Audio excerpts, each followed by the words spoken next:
तुर्की के मारूफ डीजे कांतिक ने लाहौर की रिहायशी नौजवान लड़की से मंगनी कर ली। सोशल मीडिया पर तस्वीर वायरल, सारिफीन के तबसरों का सिलसिला जारी।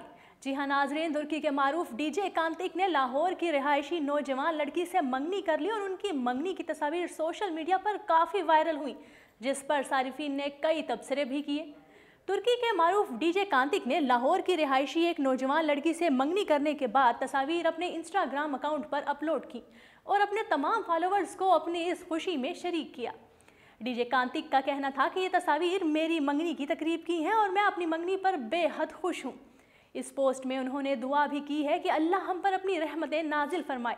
डीजे कांतिक को पाकिस्तान में भी काफ़ी जाना जाता है।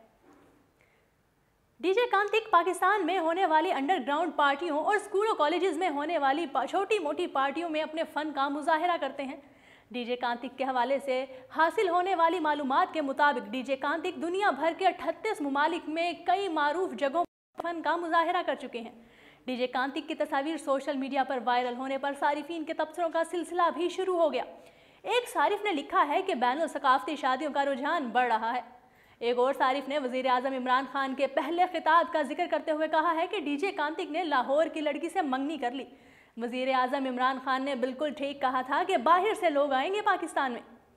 कुछ सारिफीन ने डीजे कांतिक की इस मंगनी को हाल में अमरीकी ख़वातीन से पाकिस्तानी लड़कों की शादियों को मुवाजना भी किया और कहा कि लड़कों के बाद अब पाकिस्तान की लड़कियां भी बाहर से लाएंगी। जी नाज़रीन, फिल वक्त इतना ही। मज़ीद दिलचस्प वीडियोज़ देखने के लिए देखते रहिए उर्दू पॉइंट।